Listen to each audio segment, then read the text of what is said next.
viewers, and thank you so much for watching UBCN Good Morning Uganda. Now, today in our GMU agenda, we'll be looking at a matter of security. As we have always done Thursdays, we normally take toll to look at security issues.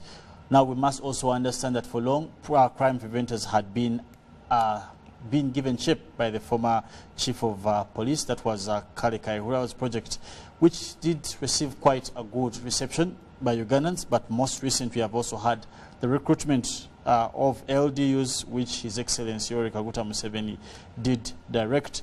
At least we have 24,000 LDUs, tighten up security in Kampala and at least the suburb areas. Now, including the one, and this sprang from the death of various people in Uganda, which includes the one former Buyende District Police Commander, Muhammad Chirumida. Now, the beauty today is that in studio we do have Bilal, Yusuf, Katamba, Public Information Officer of the UPDF, that is the 1st Division spokesperson, Operations Tokora. I hope I have it right. Yeah. You're welcome, Fandi. Thank you. It is good to have you. Thank you for hosting me. Yes, and for our viewers listening to Public Information Officer, UPDF 1st Division spokesperson, Operation Tokora. Yes. This is confusing. It is confusing in a way. What does this operation stand for? What's with the 1st Division? Yes. Okay. The 1st Division, first of all, good morning, viewers. Major Bilal Yusuf Katamba, the Public Information Officer, 1st Infantry Division, but also double as the spokesperson for Operation Tokora. Maybe we shall come to know what Tokora is. The area of responsibility for 1st Division is the geographical region of Uganda, Busoga and Bunyoro. But we are headquartered at Kachiri, just a few kilometers from Kampala city center here. That's where our headquarters are. However, I'm also the spokesperson for Operation Tokora. Tokora, we normally give code names to our operations that we conduct. Yes. You remember Operation Lightning Thunder? Yes. We had one in Bundibujo, Operation Kamata Kabanda, Operation Safe Haven. We normally give such code names. So this operation in Kampala against criminals and criminal gangs was called Tokora. Okutokora is a Runyaktara word. I think Runyakole. Okutokora means to remove a speck from the eye in case anything comes in your falls in your eye. Yeah. The process of removing it is called okutokora. Now what you remove from the eye is what is called ekitokoro. But that's the first meaning. But it also means the traditional winnowing. I don't know whether you've been in the villages before, and if you're used to gardens, the winnowing, that process of removing chaffs from the cereals, moving the weevils from the cereals, the good seeds, is called okutokora. So what you remove is the tokoro, the bad things that you need out of your cereals. Now, as you realize, the objective and the way we conduct this operation is so delicate, like we do in the okutokora. When you're removing a speck from the eye, you take maximum care not to injure the eye. When you're winnowing, you take maximum care so that you don't lose the good seeds, so that even when the good seeds fall down, you can remove it and bring it back. So that's the care we take when we are conducting this operation. We are removing only the criminals, looking only at the criminals. In the unlikely event that a good person has been taken out of the community, we take care and screen and bring him back. Okay. So that's what's Tokora. I think the name was well thought. Yes. Wow, that is lovely. Now, Afande, just from that operation, I would also want to understand the status of LDUs. Yes. How did you justify the recruitment of at least 24,000 local defense units? Okay. Take us through the process and what you looked at. Maybe I may have to take you back slightly. Since 2012, we started having incidents of criminal activity that were not very common within Kampala metropolitan area. You remember we started with the killing by shooting of sheikhs. Remember the killing of Sheikh Abdul Karim Sentam, Yes. 2000, I think it was April 2012. The killing of Sheikh Muwaya in Iganga. The killing of Sheikh Mustafa Baiga on Entebbe Road. The killing of Joan Kagezi. The killing of Andrew Felix Kawesi in the same manner by people who seem to be very well trained and Organized, sophisticated the way they are carrying out the operation. Then the kidnaps. We had so many kidnaps around Kampala area. Remember the kidnap of Susan Magara, who was kidnapped for 20 days and murdered. Her body was thrown at the Southern Bypass after 20 days after asking for ransom. Then after the kidnap of Susan Magara, in 3 months, police recorded 40 cases of kidnaps. That was unprecedented. So it was like growing up. Yes. So the president, I think it was on 20th June last year, addressed the nation through parliament, and he outlined 10 measures that was going to undertake to fight this criminality within Kampala. And he said we had concentrated too much on outside of Kampala fighting the insurgencies, the ADF, the Lord's Army, and other insurgencies. And somehow we had not paid enough attention to the city center. So he said he was going to concentrate on the city center and assure the Ugandans that within 9 months we are going to see a safer and cleaner Kampala. Yes. And I think the way things are moving, we've done some good work. We are moving towards that.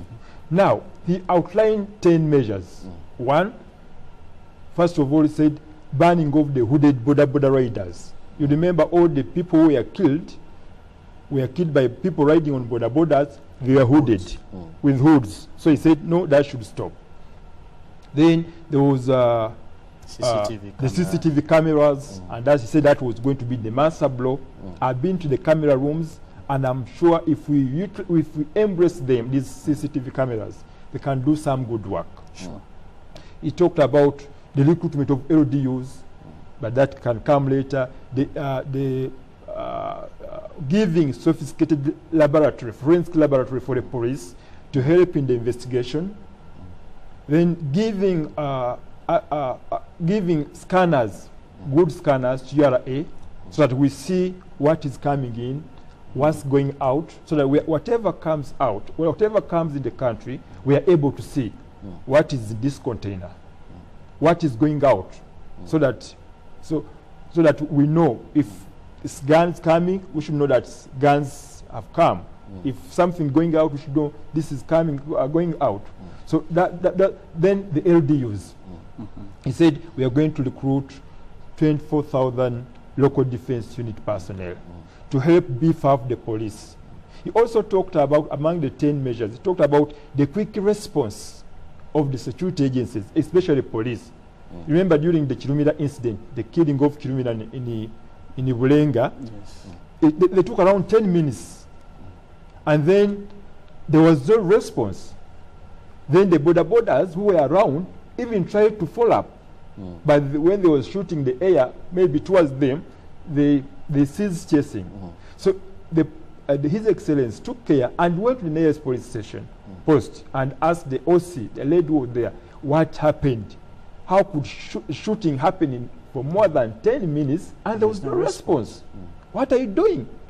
She said there was a church, people were praying, so she couldn't hear. She did not hear the what? The shooting. That's why she did not react. So the president was like, no, we must revive the 9-9. I think you've seen them on the road of recent. Yes. They have been revived.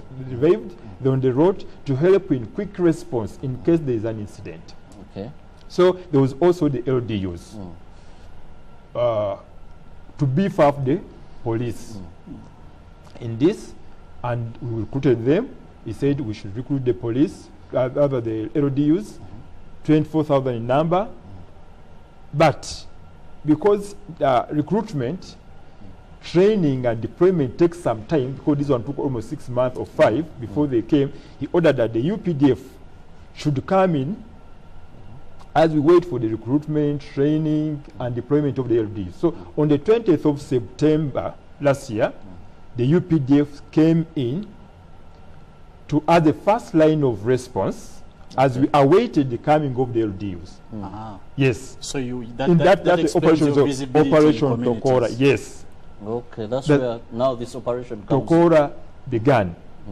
So we were there until last month when the LDUs were passed out on the 15th of March from Kaweweta. His Excellency the President did that, and then we deployed them. And so far, so good. Okay. Maybe one of the things that I want us to look at here very critically is the recruitment process of the LDUs. Major, we've seen you very actively in this. One of the things that the public would like to know, what were the basis for you to select and recruit these people that have now come into force and are going to be, assumably, fill the gap that you said was missing in terms of quick response, in terms of vigilance and presence? Yes. The basic requirements looked at. We don't have so many requirements. What was most basic was the recommendation from the local council one. Because we assume all these people came from their local council villages. So we needed disciplined people. For example, if you put like I need senior 4, I need senior 5, I need CSC, you may fail to, we could have possibly failed to get the numbers. But all we wanted was a disciplined person recruited with the intention to serve the country with good, clean record. And that we put, because we are known there in those communities, the LC councils, through their chairpersons, we are supposed, and they did recommend these people for recruitment. Then after that, we wanted people who are physically fit. That was the first requirement. Get recommended from your local council, come, pass the physical and the oral tests that we gave, and then we recruited. Yes. And the medical. Okay. And the medical, yeah. So we see these people, when I got you speak, you talked about them working alongside police. Yes. Currently, I've seen that these who have been recruited, are they members of UPDF? Are they members of the Uganda Police Force? Where do they lie? They are members of the reserve. We have the reserve, this provided for in the UPDF Act and in the Constitution. So they are recruited, they're under the reserve. We've had LDUs before. Who had issues? Because I remember who had issues? The LDUs we had before. But one of the things that was amazing is their gun storage. You would find, I remember, an LDU in our village used to store the gun at home. That is where they used to keep it. Any person they find safe in the community. These were people, I think, were they just under police? It was a complicated thing, though they were delivering in one way or the other. The structures and the command has changed completely. We've learned from the mistakes of the previous LDUs in Kampala, especially. Otherwise, in the other areas, in Karamoja, in Iguru, in the north, they are doing very well. And they helped very much in the stopping of cattle rustling in Karamoja, the fighting of Rhodes's army. They worked along with the UPDF, so they worked very well. But here they had issues, yes, but that cannot stop us from recruiting new ones and learning from the mistakes we had. For example, we took extreme care this time when we are recruiting. If you don't have the recommendation of the LC1 chairman saying, this boy is the son of so, is well disciplined, we know him, we don't give you. We don't recruit you. Now, we took extreme care. Even us as UPDF, we made our own interviews and we got the best out of them. After that, we took them for training. During training, we don't only take them through the military drills and the gun, the skills at arm. No, we go beyond that. We give them the UPDF ideology. That's very critical. The UPDF ideology is we are a pro-people force. Now we tell them how should a pro-people force supposed to behave? How are they supposed to conduct themselves? And that's very important. That's a very, very big ingredient. People should know that they have come to serve the interests of the people. Now, if they are serving the interests of the people, we don't expect you to mistreat the very people you're supposed to be serving. Actually, that's very important. Just around the same question, Fandi, I would want to ask, if you don't, please take us through the training process of these people. What they were looked at when it comes to probably handling, because you see them even having guns. Yes. And what kind of training did these LDU guys go through? Now, in the army we say we train the way we fight, and we fight the way we train. I mean, depending on the tasks ahead of you, is the training that you get. If, for example, you are going to fight crime in urban areas, we may not take you through the digging of trenches that other people are doing that are going outside the Kampala, the city centers. They're going to fight urban crime. Which kind of training are they supposed to get? It's supposed to be specialized training that emphasizes urban fighting.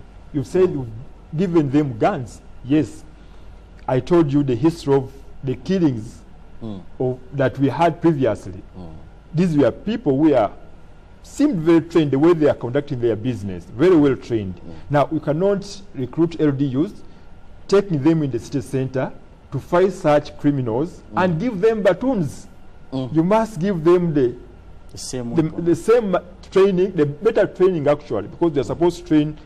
You are supposed to be ahead of the person you are intending to. Actually, someone told me that you even chose Kaweweta for specific reasons. Yes. So why did you choose Kaweweta?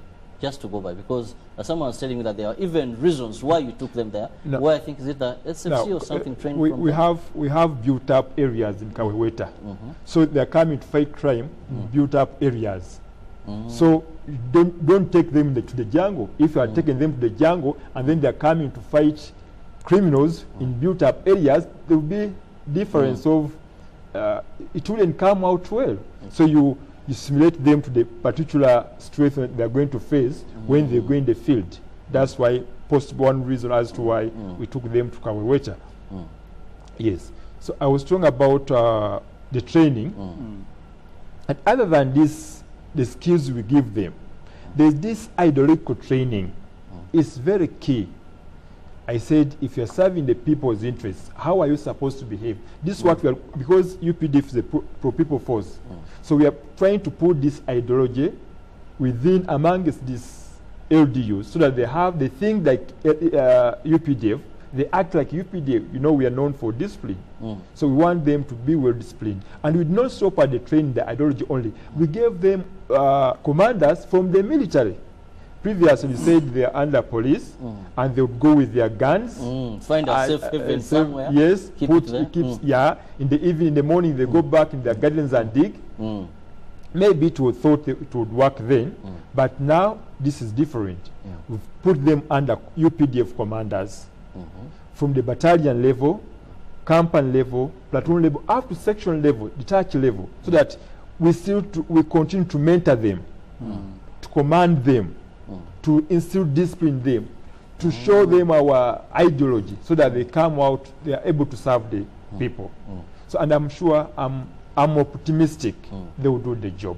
One of the things that comes out here that you mentioned, that is how you've deployed them. Yes. Afande, we see that the recent ones that you said you learned from your mistakes, if they were anywhere committed.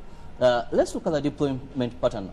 When we were giving these LCs, I happen to be an LC1 leader as well. Yes. But one of the things that was happening, we were told that you're giving these boys, these grandsons and daughters from your community to go and train, then they come back and protect you. Yes. What happened, I think I took about 5 from my village. Yes. When they came back, I've not seen any working in the area where they came from. And in my opinion, I would think these are people maybe who knew the panyas, you know, the criminal gangs in the area, so they were well versed with this. Yes. What is your comment? I'm very eager to know why this was taken this way. Why you're not seeing your boys? I'm not seeing my boys. Are here. They're in Gaba, around the pumping site there. And where is your village? It's Mubarak. Mubarak. Yes, but I'm happy I have LDUs that are patrolling, but they're not my boys. Okay, fine. Now, what happened is that after training, we divided these LDUs into battalions. Those are army structures, army formations, 9 battalions. We gave a battalion to Kampala Central, the 5th Division of Kampala. Each was given a division, the battalion. Then we had the Chira, Entebbe, Mukono, and Wakiso. to make the 9 battalions. What we did that all people from Kampala Central were brought in Kampala Central, not specifically in the villages that they came from. Why? The smallest unit, because they are going to perform, to conduct that business in army formations. The smallest formation of the army is a section. A section is 12 people. Now we don't have any village that gave us 12 people. They gave us 2, 3, so we put them together, form a formation, a section of 12, and then we deploy them. That's the smallest unit. So you could not have seen your boys from the same village, but we made sure that all those who came, for example, from Kampala Central are deployed in Kampala Central. Those who came from Mukono are deployed in Mukono, and we assign them in skills. If one is good, maybe is good at getting information, we put them with people who are aggressive. We put so you combine them.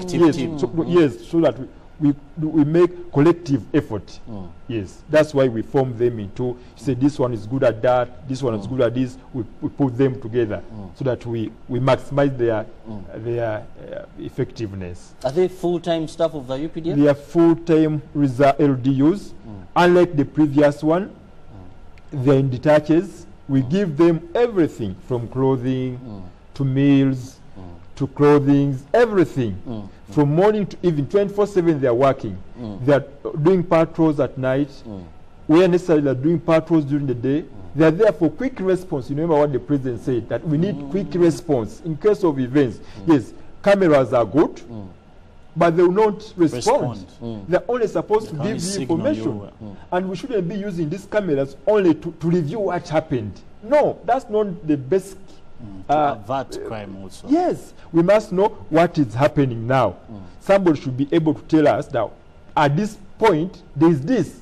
Please, can we have a response? The police is responding, the LDUs who are nearby are responding, so that we are able to nip the bud before it comes out of hand. Okay. Now, Afande, what kind of measure-ups have we had? Any impact in reduction of crime since the dispatch of these guys? The impact has been there, and it's there. First of all, I don't know whether you've accessed the police report of last year, which was launched a few days back. I've not internalized it, but what I'm told that crime came down. There's been a decrease of 57.2. In terms of crime. Yes, in terms that's of crime. Very, very big. However, it's not says crimes like sexual-related violence, robberies, and media-related crimes that have increased. But also this brings me to the Nansana issue, Afande. Now, unfortunately, before the Nansana issue, we are operating in Kampala metropolitan area. Kampala, Wakiso, and Mukono, where crime has gone down, where we are operating, where the LDUs and Tokora has been for now. But the crime we are talking about, the increase, also includes the whole countrywide. Though Kampala always has a bigger number of crimes than the rest of the parts of the country. But then there's been an impact. We assessed, critically assessed, we are trying to know the impact of Tokoro operation. I told you we started the operation on the 17th of September last year. So we compared police crime statistics 3 months before September and 3 months after September. And there was a decrease in crime, especially in housebreaking, simple robbery, burglary, hitting of border, that had come down significantly. However, when the LDUs came, the UPDF pulled out. We've not so far assessed by statistics how far they have moved, but we have incidents which I would call success stories by the LDUs. So I think by the time because they came this year, we can only expect the statistics after assessing at the end of the year. But we do our own internal assessment to see how far we've gone. Is there an impact? And I tell you, the impact is there. Okay. The impact is there. Now, just about that, Afande. Many questions have been raised about, and as Robert said, yes, some of them have not either picked the demeanor or the character of UPDF and the discipline required. Yes. We have seen them. There's even some photos that we have seen on social media pointing guns at civilians. Yes. The ruthlessness, the excitement, I would say. Yes. What is missing in the puzzle? Yeah. Is it that you didn't get enough training, or is it still a process of learning? It's a process of learning. We are talking about 6,000 LDUs.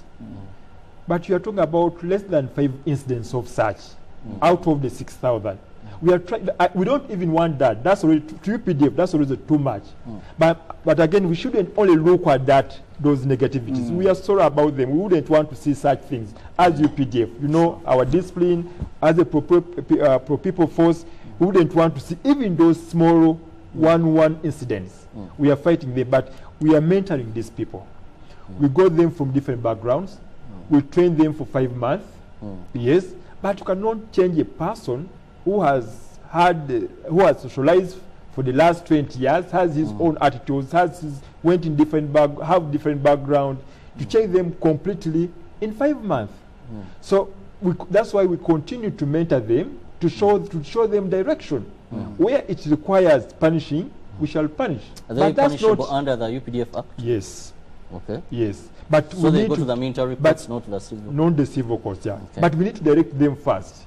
Yes, if a person makes a mistake and you want to punish all the time, you don't be a very good leader also. You must show them direction. They are new.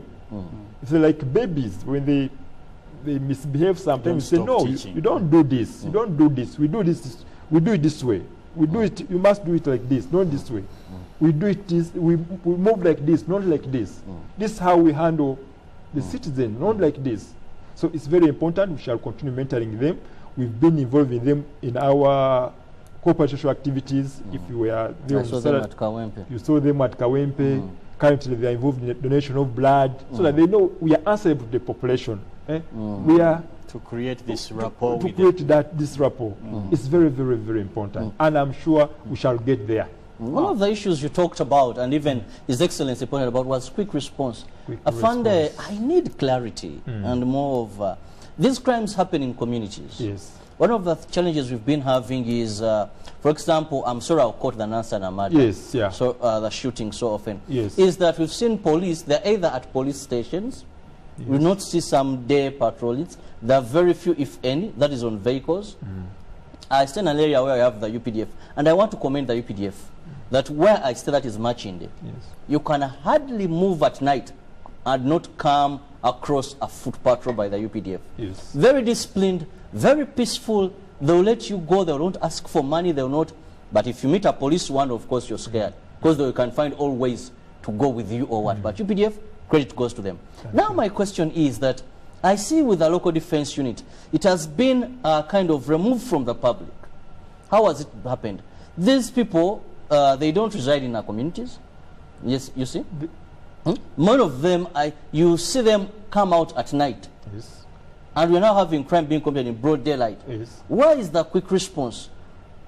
How, you know, for example, if you have do you call them battalions, that a group of those are now based at some police post around Salama. Yes. Now an incident happens around Mubarak, which is a distant far away. Yes. By the time I rush to police, by the time maybe someone makes a phone call, the previous ones were more so with us. Yes. That this boy would be within the village. You could even call him in a minute. Yes. There's this, and he would go pick a gun, come and respond. Yes. Yes. And that was good, but also it was a source of the complaints that you are talking about.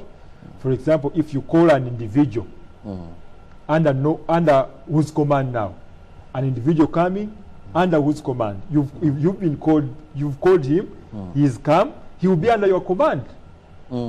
And we don't want that. What we did this time, they're under a command of a section commander, for example. You talk to the commander, they respond as a group. With orders. They respond with orders, with briefing. So they're under a military structure. Unfortunately, I don't speak for the police. Like you said, police takes long to respond. You said these people are no longer in the community. These people are in the communities. the detachers and the community, and we always tell the local leaders to work with these LDU commanders. We've given them detached commanders so that there is communication. For example, if there was a communication, because we have a LDU unit in Kabolengwa, in Uganda, in Inaweru, but there wasn't any communication. Basically, even however, the challenge is that even the criminals are changing tactics. Previously, those activities were being carried out at night. You remember, but because we intensified the night patrols, we denied them space. We denied them space. Now they're even daring to come during day. But there are questions that must be put across. One, we have CCTV cameras on that road. I'm informed that there are cameras on the building because somebody in the cameras is supposed to be somewhere, not at the counter. If there's anything happening at the counter, they're able to communicate with police and other forces. What happened? Was there communication? I'm told that road yesterday, the whole of Hoima Road, did not have power yesterday. What happened? Up to now, by the way, we didn't have power. I'm from Kachiri. It was dark. What happened? So I think we shall find out. It's very unfortunate that that incident happened. We shall get using the cameras. We shall. One of the 10 measures the president put across on the 20th of June was the banning of the hooded borders. I'm told these people were hooded. Where did they come from with their hoods? Was no one there to stop to see what are these hooded, where are these hooded people, border riders going?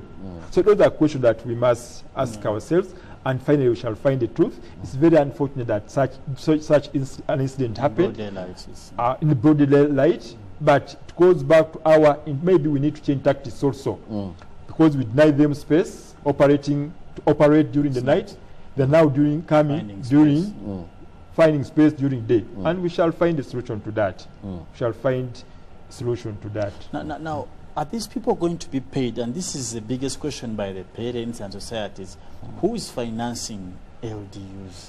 In the budget of the UPDF now, will they be put on your payroll, or they are, for now, not being? They're paid. They're paid. Wow. When I don't know whether you are there in Kaweweta, I was physically there. When the president was passing them out, he directed CDF to ensure that they get paid even for the period that they are training. That's not very common. It's not very common that when people are training, they are paid. He directed, since these people will go them others, they have families and they have children to take care of them for all those months. For those months, he directed that they get paid, and they were paid the 5 months. They have their money, and they are operating. Besides that, we are giving them other requirements to make them physically and emotionally comfortable to execute their duties. Yes. That's a very, very nice one. Now, the LDUs have done so good. Yes. But are there any challenges for now you can highlight dealing with these Wananchi, previously Wananchi, and from recruitment, even now that you're trying to incorporate them in the process? The system. Now, the biggest challenge that we got was the negative attitude from the public and the press, surprisingly, and the press.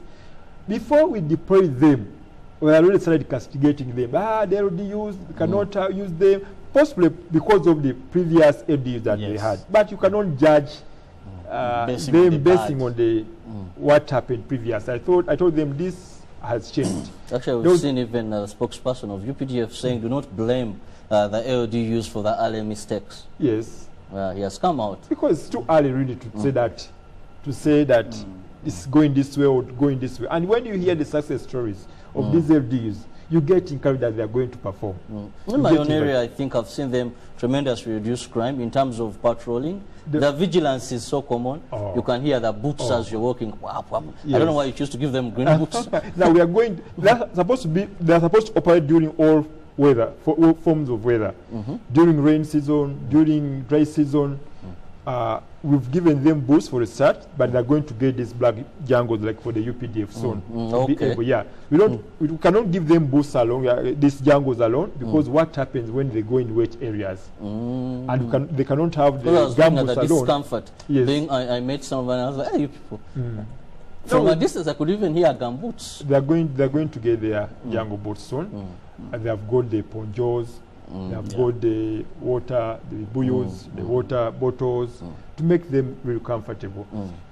So you're talking about the challenges, the negative publicity. There was one media house where 2 days after the LDs had been deployed in Kawempe, somebody came up and said he had been beaten, his backbone broken by the LDUs. He had just started walking. I think he was a publicity secretary of some village in Kawempe. He was showing the scar, which had, even where the hair had already grown, that the LD who had come barely 2 days had beaten him. And I wondered why this was so.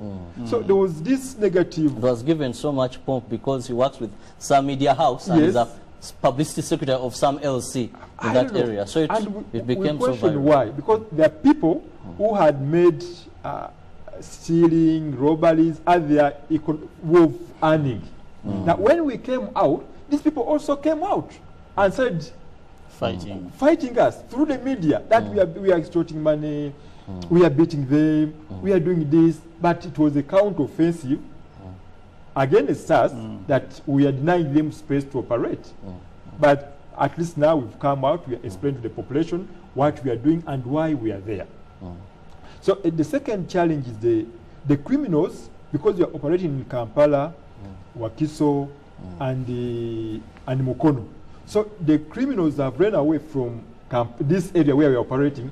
Unfortunately, they had gone to other towns within Uganda. You see, they have gone to Bale. Where we saw the Panga wielding men. We have gone to Masaka, they have gone to Arua. So that's the challenge we have. Yes, we've chased them away from here. What about where they are going? So that's the challenge. I think those are the two major challenges we've had in this operation. Briefly, can you talk about the relationship between these local defense units and the police leadership where you're putting them? How are you to balance that? We see rank and file, we see we have army, we have police. At a particular time today, the LDUs are being led by, is it a post leader at police, you know? He moves in front of them. These are members of UPDF. So this balance here. Now what happens, we don't have UPDF as in big numbers. We only have leaders, viongozi.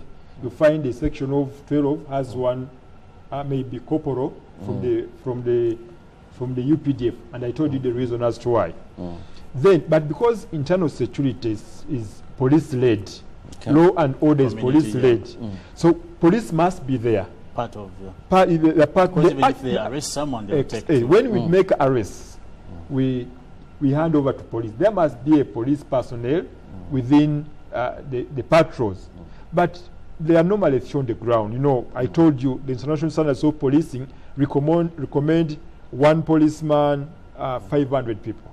But you find in Uganda you have maybe around 35,000 police officers against 40+ million Ugandans. So the number is small. And even that one, you find there's one in charge of child and family, there's one in investigation, there's one, they are specialized, the one in investigation, one is in crime intelligence. So you have few people in uniform able to move with you.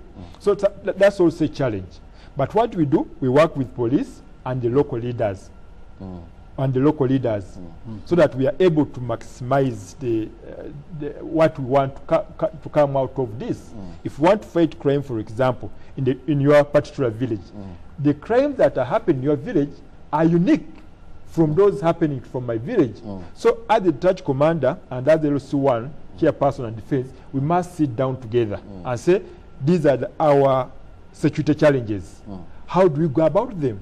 Here there is phone snatching. Here you find maybe house breaking. Other areas in Mukono, Wakiso, you find they're stealing animals at night. So the challenges are unique. Therefore, they need unique solutions. That's why we are emphasizing that the community leaders, LOC1 chairperson, defense, and your council sit with these people with the LDU commanders and police and map out a way where how you're going to fight this to overcome these challenges in those particular areas. How do we access the LDUs? The one inch out there want to know. Leaders want to know. If I'm in an area and there is insecurity, because I found I must be realistic to you that people in one way or the other have kind of lost so much trust that they had with the police, but they have gained that with UPDF. That's why I told you earlier that when I see a patrol of UPDF, men in this uniform, at whatever time a person, any youth would gladly go through. If they see police, they would look for a way of branching, because you would either be taken in for idle or for anything. So how do we access these gallant sons that are ready to serve us? I think that's the challenge. It shouldn't be like that. If you're security agents of the country, then people should be proud of you. They should be happy when they find you, when they meet you, know they are safe. But finding security personnel and you change direction, that's not a good sign. However, I don't know how true that is. It has come from a leader, a responsible person in the community. Maybe we need to look at that as institution of police. But for your question, how do we access these LDUs? One, I'll give out my number and the number of the commander of the operation general. We have it's a very big list, so we cannot read out the numbers of the LDUs. But if you can call the battalion, you call me, I give you the battalion, the number of the battalion commander of your area. You tell me you are from Machindi. I'll tell you the commander of Machindi battalion is Major Okware. Then I'll give you Okware's number. Then we have detachments. Okware will say, oh, where are you exactly? Which village? We'll be able to give you the number of the most close detached in your area. And we want that relationship to build, because we want to fight crime within the communities. How do you fight criminal and crime within your locality without involving the local leaders? It's very, very paramount, and we are emphasizing it. Now, Fande, I would just want to ask something far from LDUs now, which I don't know if you will comment, but I'll leave that to you, about the standoff at the border. The stand of the border? Standoff at the border? As a Rwanda. I told you I'm the spokesperson of the country. First Division. I define the area of responsibility for the First Division and the operation Tokola. Let's restrict ourselves because I wasn't aware of that. I hear the president say something about that. And when the president has said something, you can't. I cannot say anything other than. Still relatedly, that we come back to the LDUs. Afande, are you to recruit more? There is a rumor that you're going to recruit more LDUs. Rumors? How is this? No. I've heard it's that yes, warm up. Did you manage to get the 24,000? In the UPDF, in the military, we don't work on rumors. Maybe if you tell me you have information, that's one we can discuss. We cannot discuss rumors. I have information, but the channel of my information, because I got this from my Secretary for Defense. He told me that, Chairman, I think they are going to pick more boys. So I'm not very certain. That's why I called it a rumor. That will be announced. Previously, the president had directed that we recruit 24,000. Unfortunately, we couldn't at that particular time recruit 24,000. I think the select leadership sat and decided to recruit in phases. We started with 6,000 plus, and those are the one that we passed out. So but the target was 24,000. Definitely, it means there's still a gap. And this was to cover the entire country now? For a start, it was for Kampala metropolitan area, to ensure that everywhere, every village has a detached, so that we see the quick response His Excellency was talking about is visible and possible. Number, of course, if every village has a detached, that means fighting crime will be becomes easy. So we shall see when the recruitment comes. We shall inform you, and please we request that you give us the base of the boys that you have in your localities. Okay, now I also want to ask, what is the ratio of men to women that were recruited in UPDF? Most of the people have only seen more of boys or guys, or men for that matter. For sure, I don't have the statistics. But the funny thing with training in the military, when you came in the military training, for example, after 3 months, you wouldn't be able to differentiate between a girl and a boy. It will be very difficult. Even after passing out, they dress the same, they do the same exercises, they are all clean shaven. So it will be difficult for one until one says I'm Rose. That's when you say, hey, this is a female. Really? But no, yes. And the chest you don't. That training is non-selective. It's non-selective. So I don't have the statistics about that, but we have a fair number of females that join the local defense unit. Did you lose any people in the training? No. Sending them back or asking discontinue any? It's not very easy for you to have 6,300 people for training and all pass out. It's very others on medical grounds, even after checking them. But when we subject them to vigorous trainings, they divorce some. They said the others training was so intense. In fact, others ran away. Most of them came back blacker than of course. That's why I told you cannot differentiate who's male, who's female during training and even after training. Came back very tiny. Yeah, very tiny. Yes. You know, Chairman, it has been very hectic. Yes. But Afande, one of the things that UPDF, Uganda Police Force, have always talked about is please send us people that are worth serving in the armed forces. Yes. I want you to send a message and also comment on the role of local councils when it comes to vetting, when it comes to sending people that come and serve in the forces. Now, I urge the local council units, formations, the chairpersons and the defense, Secretary for Defense, to always give us the best. Sometimes people from different villages come to their villages. They have been denied a recommendation from their villages. They come to your village, they give you, they bribe you with something very small. Some even say, this is a criminal, send him to UPDF. Yes, we don't want criminals. That was previous. But give us the best. The military is supposed to have the best people in the country. Why? They are holding weapons. They are protecting Ugandans. So you must give them the best. Because they can use the weapons against people will turn against you. So if you bring us criminals, people who have failed to maintain your places, and you send them for a military to mentor them, I don't think we can get the best results. Yes, we try our best, but they say kacha mamambira. When you try to correct something it just breaks. So bring us the best people, please. Okay, now Fande, we have run out of our time, but I will give you a minute or two to speak to our people in Kampala and of course the wider metropolitan, which the Operation Tokora covers, to give them confidence in these guys, the LDUs that you have sent to us, and shadow of hope, at least. Yeah, now I'm telling the Ugandans, especially those in Kampala metropolitan area, this is Wakiso, Kampala and Mukono, that this LDU, you sent us those LDUs. They are there to serve you. Please utilize them. Don't castigate them. If anyone makes a mistake, don't say the LDUs are bad, they are killing us. No, please tell us, give us the information. We shall be able to respond. We shall be able to correct them. And I also urge the local leaders to work with the detached commanders that we've sent you, so that you map out ways of fighting crime, the unique crime that you have in your particular localities. Okay. Yes. Now you're talking of sharing the phone numbers of your phone number and the commander. I'll start with the one in charge of this division, who is also at the top of the operation.